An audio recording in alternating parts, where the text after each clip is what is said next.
Have you ever felt at a loss for words when praying for healing? With your mind full of worries, trying to find the right plea, what if the Bible itself already gave you the exact words to use? In this video, we'll explore in a practical way how to use biblical declarations to strengthen your faith and focus your mind on the hope of healing. I remember one time by a loved one's side in the hospital, feeling a lump in my throat. I wanted to pray, but the words just wouldn't come. All I could feel was the weight of the situation. It was in that moment I learned that sometimes the most powerful words we can use are not our own, but those that have already been given to us. The idea of God as the one who heals is not new. It runs throughout the entire Bible, from the Old Testament, where God introduces himself as the Lord who heals you, to the Gospels, filled with accounts of Jesus' healing ministry. But what's the difference between a prayer of petition and a declaration? Let's understand this simply. A petition is when we say, "God, please heal me." It's a plea coming from a place of need. A declaration is an act of faith that affirms a truth God has already spoken in his word.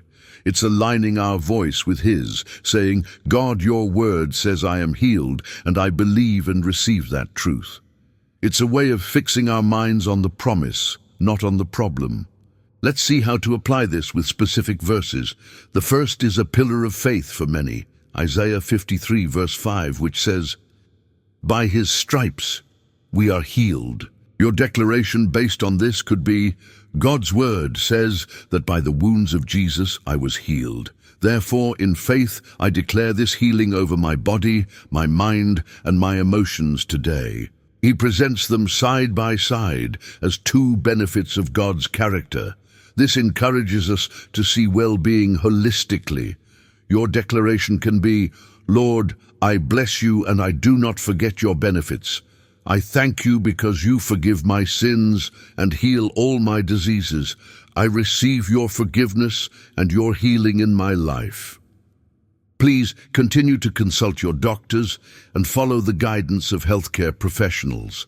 So, how do you make this a daily habit?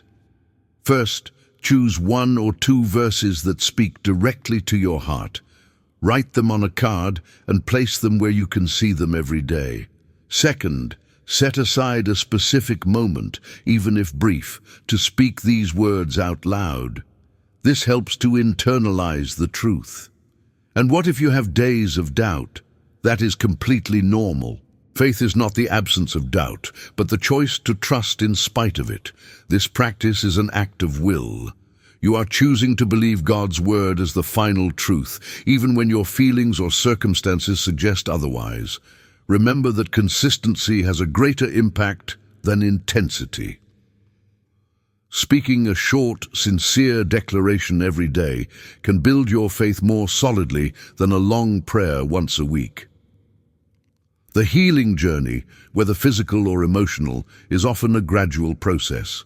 The most immediate and certain result of this practice is the strengthening of your faith, the renewal of your mind, and a deeper peace, regardless of how or when the external manifestation occurs. The goal is to rest in God's faithfulness. Speaking God's word over your life is fundamentally an act of trust. It is a spiritual discipline that shifts your focus from the size of the problem to the greatness of God. My prayer is that this practice brings you comfort, strength, and an unshakable hope. We all know someone who needs to hear a word of hope today. If this content helped you, share this video with that person. Your simple act of sharing can be a powerful instrument of encouragement. And in the comments, feel free to leave a verse that strengthens you. Let's build a community of mutual support here.